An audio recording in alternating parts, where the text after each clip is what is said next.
Baik,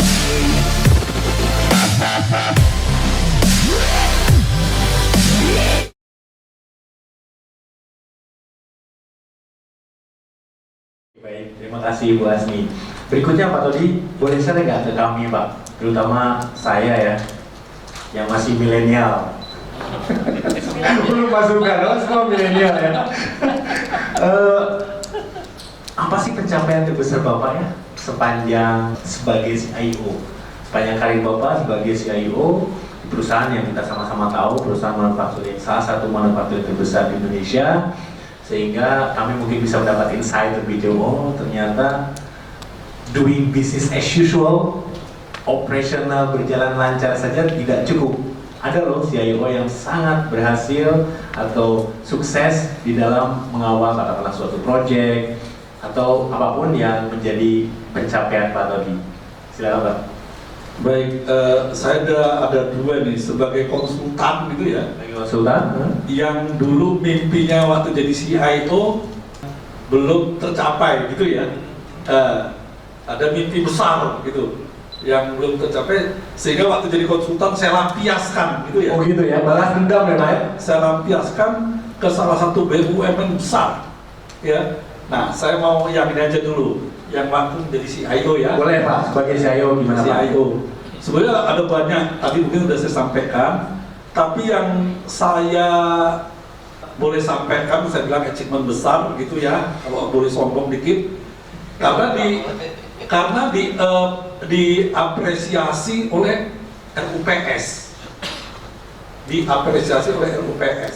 Jadi pada saat RUPS 2014 Semen Indonesia itu, 2014 ya, tahun buku 2013, jadi 2014 kan RUPS-nya ya. Nah, RUPS 2014 saya diminta hadir di depan, berdiri di sebelahnya komisaris. Sebelah komisaris ya Pak? Di sebelah komisaris. Tepuk tangan dulu Pak Todi. Sebetulnya begini ceritanya, itu tadi saya ceritakan sedikit. Waktu itu mau akuisisi TLC ya, Tan Long Cement di Vietnam. Vietnam ya Pak? Nah, Vietnam. Jadi pada saat itu saya tawarkan diri, saya ikut due diligence, ya, saya ikut due diligence. Nah, terus saya sebagai kepala IT pada saat itu ya, terus nanya itunya, pertama direktur keuangan yang tanya, apa pentingnya lu ikut, katanya gitu ya. Nah, terus saya terangkan, ya, saya terangkan bahwa gini loh, saya dulu waktu kita di due diligence yang mimpin itu Eti Kerni pada saat, maaf boleh ya nyebut gitu ya? Nggak apa-apa Pak, ya sudah brand ya endorse nanti. Ya, pada saat itu, nah yang kita kasih laporannya ke mereka adalah PowerPoint gitu loh ya, itu laporan keuangan. Laporan keuangan. Begitu dilihat itu, tapi kan nggak dilihat di belakangnya gitu loh. Ya, itu dilihat belakangnya misalnya kayak ada uang muka yang kita terima, terus ada PO yang sudah kita terbitkan, itu kan nggak muncul di laporan keuangan kan, dan akan berpotensi jadi hutang ya kan. Begitu kalau kita beli itu mentah-mentah seperti itu, siap-siap aja bayar hutang ya kan. Nggak ketahuan ya. Nggak ketahuan, itulah saya ini kan, oh ya masuk akal atau tidak ikut, jadi saya ikut due diligence. Tentu saya akses dulu IT-nya karena dasar saya berpijak nanti dari sana. Akses IT-nya, oh iya ini tidak ERP, apalagi tidak ERP. Saya nilai di bawah 50, kira-kira kayak begitu. Ya, jadi akhirnya maturity level yang saya dapatkan pada saat itu 1, ya.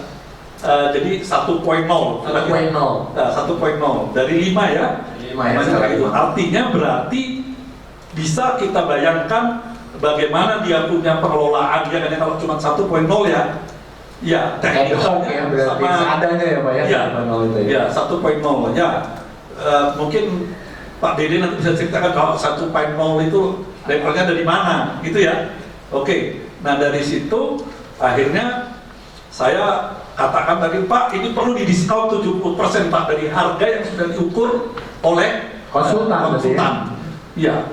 Kalau usah saya sebut nama konsultannya ya, jadi tapi internasional lah konsultannya. Nah begitu saya bilang seperti itu, oke, masuk lebih dalam. ya ke 70%, saya keluarkan angka-angka itu semua. Yang PO yang sudah keluar ya, sama uang muka yang diterima dari grupnya Ho Chi Minh itu, ya itu cukup besar. Dari situ akhirnya tawar menawar 50%. Nah, caranya bagaimana untuk desain nantinya? Saya beri waktu 2 bulan. Kita kontrol ini perusahaan, gitu ya. Nah, kita kontrol. Nah, komisaris waktu yang nantang saya. Komisaris yang nantang saya, dari mana Anda bisa lakukan 2 bulan? Ini langsung bisa dikontrol oleh seluruh Indonesia.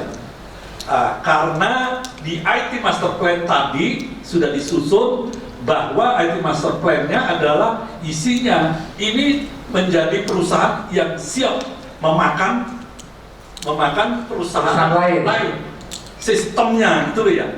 Ya, artinya ini best practice sudah ya yang meningkat. Jadi memang ada di IT Master Plan-nya itu Sudah tertuang ya Pak ya? sudah tertuang. Ya, ada namanya target operating model, ya, bisnis model sampai ke arsitektur, ya kan ada dari arsitektur bisnis, ya mungkin arsitektur bisnis, arsitektur informasi, arsitektur IT-nya, ya turun lagi ke macam-macam sampai ke data, ya kan? Betul, Pak. Nah itu ada pelajaran tadi kemarin Pak ya. Ya. Nah, itu jadi sampai itu clear bahwa ini adalah perusahaan yang siap makan dulu. Jadi setelah itu kita presentasikan ke sana. Saya diminta berhadapan dengan pemilik lama. Pemilik lama itu anaknya Ho Chi Minh. Mungkin Bapak Ibu sekalian masih ingat Ho Chi Minh ya, yang sekarang jadi Ho Chi Minh City ya. Ho Chi Minh City. Nah, ya itu adalah dari situ dia pemilik 70% Langsung dengan pemiliknya Pak ya? Iya, Atau berhadapan? jadi dengan pemilik. Jadi memang Pak Du yang bawa saya suruh presentasi, saya diledekin sama mereka. Dia bilang Indonesia merdeka itu boleh pemberian, katanya. Panas saya. Indonesia merdeka menurut mereka itu diberi, sementara Vietnam merdeka itu perjuangan. Ya, apanya seperti itu. Terus dari mana ceritanya Anda bisa siap untuk kata saya bilang itu nanti data center itu apa ada di Indonesia, Indonesia gitu ya? Indonesia gitu. Jadi akhirnya gini, saya karena memang sudah siap sistemnya, saya presentasikan. Nih, saya mau cek sekarang di Papua per detik ini kira-kira berapa ini ya, berapa rilis, berapa penjualan di sana ya, berapa piutang dan penyebaran dan sebagai dari Aceh sampai ini. Baru saya kasih tunjuk dari Aceh sampai ke Palembang. Negara Anda kira-kira cuma ini, saya gituin. Dari bukan. Iya, itu wah, ya mau ya perusahaan ini harus kita tarik seperti kalau mau ikut cara kita, itu loh ya. Nah, yang cepat ikut cara kita, ikut sistem kita gitu. Nah, pertanyaan sama dia adalah, Pak, di Vietnam itu ada beda Pak cara berbisnis katanya gitu loh. Contoh misal, di sana PO itu negara, dari negara nomornya. Kita kan cuma apa? Bu, di Indonesia, ayo Bang IT. Di Indonesia dari negara nomor apa? Hah? Pajak, faktur? Faktur, ya. Nomor faktur aja ya? Iya, nomor faktur pajak. Tapi mereka nomor PO Pak ya? PO. Seru kan? Baru account code. Account code itu negara yang kasih. Dulu ya. Oh, saya bilang ini gampang malah gitu. Mana gampang ya? Loh ya malah gampang gitu. Sudah terstruktur ya kan. Yang bikin susah adalah tulisannya, tulisan kanji. Itu yang bikin susah. Oh, nggak kalah akal saya. Ternyata orang Vietnam banyak yang sekolah di Jogja sama di Bandung. Oh, gitu ya? Itu saya ambilin penerjemah lah jadinya gitu ya. Oke. Tapi cewek-cewek yang saya ambil gitu loh. Oh gitu ya, itu penting dari buat di sana ya. Nah, baru yang akhirnya beri saya waktu 2 bulan.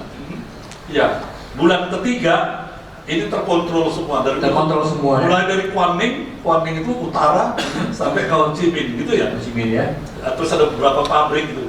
Nah, itu. Jadi ya karena memang sistemnya sudah ada. Iya.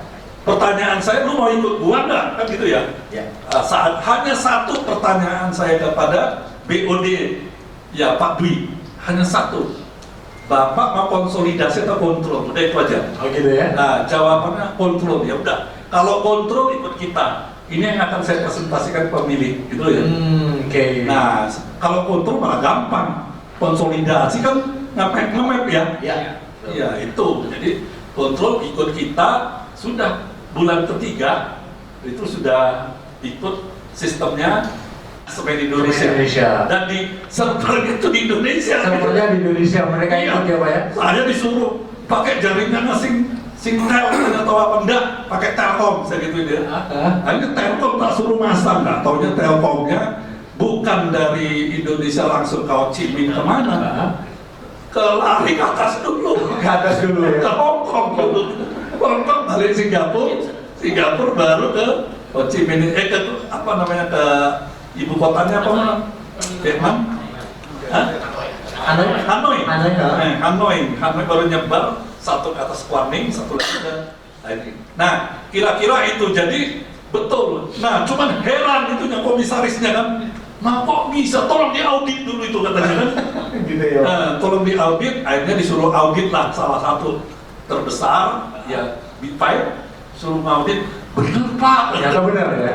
Itu baru, ya itulah mungkin capaian paling sangat membanggakan karena RUPS Pak, suruh berdiri sebelahnya komisaris ya? Komisaris gitu loh. Bahwa IT punya peran yang sangat luar biasa untuk proses akuisisi itu loh ya. Bukan hanya proses untuk menggabungkannya, tapi pada saat pembelian juga Terlibat ya Pak ya? bukan hanya terlibat, discount gitu loh ya. Diskon, pengaruh dari IT ya? Iya. Oke.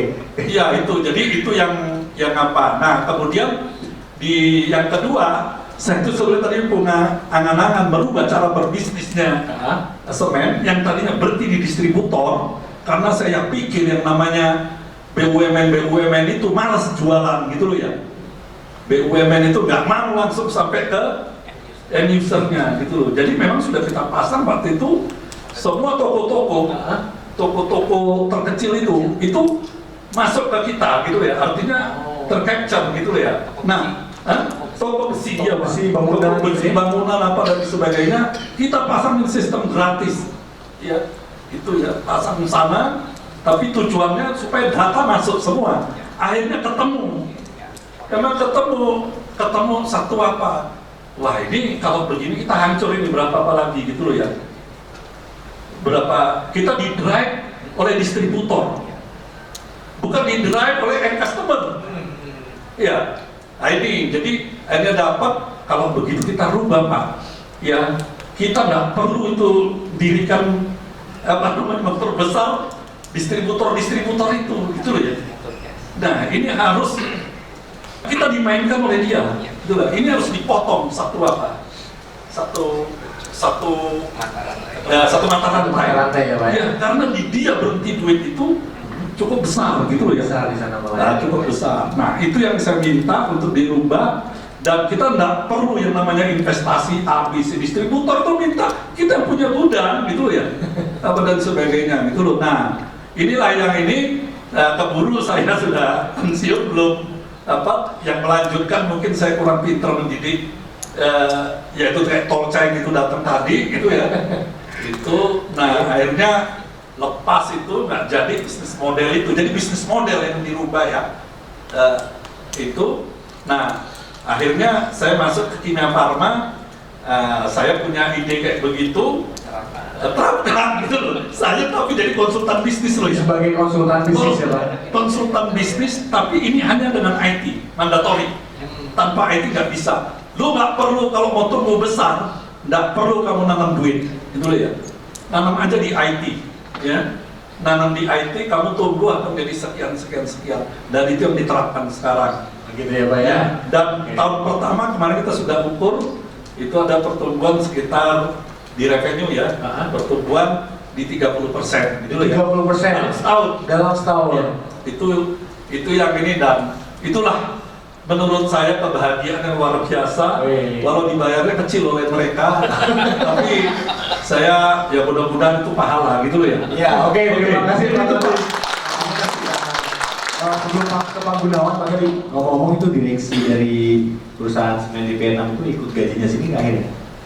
Iya, jadi gini, tidak otomatis ya. Tidak otomatis. Tidak otomatis. Jadi gini, jadi waktu itu yang ini saya lupa ngomong malah change manajemen ini ya. Nah, Mereka waktu itu saya bawa kayak ke Halong Bay ya.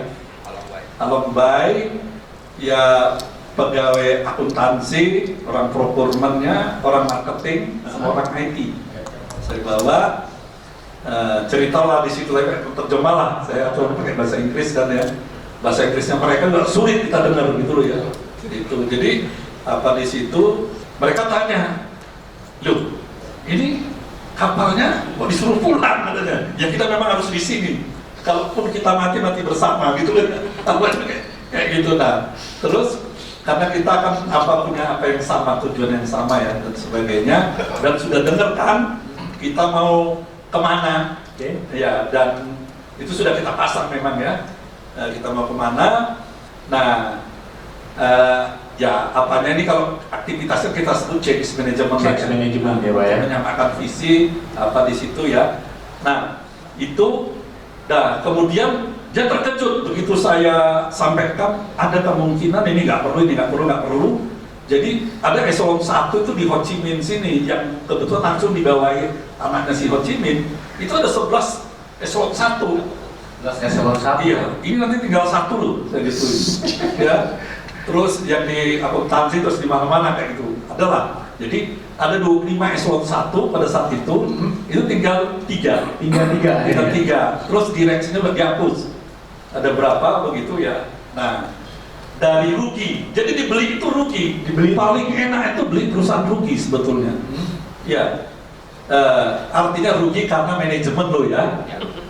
Karena manajemen ya kita apa di sini yaitu tadi saya bilang sama Pak Dwi, kalau mereka dinaikkan begini masih belum ada apa-apanya itu, tidak berpengaruh terhadap kinerja dari perusahaan ini gitu ya.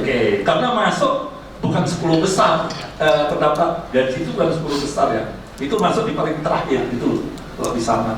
Namanya kayak gitu. Jadi kalau ditanya naik enggak? Oh iya, setelah performance-nya setelah naik, iya itu tadi ya dinaikkan dan nggak ada apa-apa dibandingkan ngelihat 22 kan ya. Kan 22 eselon 1 yang harus dinaikkan. Cuman bedanya di Indonesia, kalau sudah eselon 1 jadi apa? Pegawai ya kan ya. Iya kan? Kalau kita eselon 1 di Indonesia ini rata-rata sudah pegawai senior atau apa? Di sana itu pegawai harian. Pegawai harian, jadi kontrak itu. Gitu ya. Kontrak, jadi tidak ada kesulitan bagi kita untuk layoff gitu loh ya. Nah, kira-kira demi perkataan naik Pak, tapi dengan menunjukkan kinerja dulu ya. Kinerja dulu ya. Oke, baik, makasih Pak. Ya, Pak Gunawan. Saya nambahin dikit boleh ya? Boleh Pak. Ini kebetulan teman-teman kan CIO atau IT head ya. Jadi please kita menguasai diri kita sendiri bahwa speak with data. Karena you are all ya, kita semua tuh yang punya data paling akurat sebenarnya. IT ya Pak ya? IT ya. Jadi sumber data perusahaan adalah kalau memang semuanya baik dan benar adalah datanya dari IT. Jadi adalah kita lah CIO yang tahu persis sebenarnya kondisi perusahaan sebenarnya. Jadi yang dilakukan Pak Tony tadi, kenapa berani melakukan seperti itu? Karena beliau sudah menanamkan satu sistem dari pusatnya sampai ke distributor, bahkan sampai ke toko-toko terkecil. Jadi dia tahu persis sebenarnya supply and demand itu berapa, berhentinya di mana. Nah, beliau mengatakan bahwa ternyata di distributor itu ada masalah. Jadi nggak perlu. Jadi dengan adanya IT kita mulai nggak perlu gudang. Ya, gudangnya adalah hanya dari pabriknya aja langsung. Ya, kemudian ditaruh di distributor bahkan ke end user. Jadi semua adalah transparan. Demikian juga secara invoicing, nggak perlu lagi paper tapi paperless atau less paper. Ya, kemudian yang tiga lagi adalah catatannya transparan sampai ke pabrik, dari pabrik sampai ke ujung. Jadi please speak dengan data, buktikan bahwa IT itu pegang peranan. IT sebenarnya lebih dari CIO, bahkan lebih dari CEO. Karena CEO tuh nanyanya ke IT. Bahkan komisaris pun sebagai ya katakanlah pengawas nanyanya ke CIO. Jadi pastikan hari ini Anda raise your level, bahwa Anda harus confident bahwa yes, saya lakukan. Itu yang pertama. Yang kedua yang saya ingin tambahin, orang Indonesia spesialis, khususnya kita, kalau memang benar-benar mendalami dan kerja baik, lebih baik dari orang dimanapun. Saya bukan multinational company, jadi saya tahu. Saya orang Indonesia, tetapi begitu di multinational company dianggap, are you Indonesian? Yes. Why? Enggak, Anda terlalu rapi. Kalau dulu ini kan batikan ya, kalau dulu harus pakai jas, pakai dasi, terus sikap sempurna, semua rapi. Dikira saya orang Jepang. Udah kecil, ya, matanya nggak jelas, mirip-mirip. Oh, hai, ya saya ikut hai aja. Tapi ternyata, you are Indonesian ya. Orang nggak percaya. Jadi saya ingin mengatakan bahwa bukan hai pribadi, secara umum saya survei juga bahwa orang Indonesia kalau kerja jauh lebih baik daripada orang lain. Satu lagi, Dan itu pandangan perusahaan MNC terhadap profesional IT di Indonesia. yes. Saya buktikan lagi, kebetulan kemarin ada satu perusahaan multinasional antara Joint Indonesia dengan Australia, dan kebetulan mereka mempekerjakan karyawan Indonesia, dan ternyata awalnya adalah seluruh dunia look down sama perusahaan ini karena adalah karyawannya orang Indonesia, padahal dia adalah kumpulan IT people yang ngerti detail, apakah data center, apakah infrastruktur, apakah network atau yang lain. Semua company ini tujuannya adalah ingin outsource seluruh dunia, bikinlah di company ini. Pertama adalah mereka lihat terlalu meremehkan, semua dibuangnya ke sorry to say India. Iya ya. Dan ternyata setelah diganti pucuk pimpinannya, direksinya, memang terpaksa di salah satu direksi supaya bisa meyakinkan orang-orang di luar sana, mau tidak mau kita pakai direksinya satu bule. Nah, bule ini sebenarnya selling point aja, tapi semua outsource itu dipindahkan ke company di sini, dan ujung-ujungnya pekerjaan teman-teman di sini yang Indonesia jauh lebih baik, jauh lebih tahan daripada orang-orang di luar sana. Jadi saya ingin mengatakan bahwa orang kita itu kalau udah kerja beneran. Tapi kalau disepelekan, nah itu mental turun, ya, kemudian spirit turun. Jadi pastikan sekarang raise your level, raise your confidence bahwa kita dengan data yang baik dan benar, single source of truth di dalam perusahaan, buktikan bahwa itu bisa mengenabler, bahkan mentransform perusahaan jadi IT based culture atau digital culture.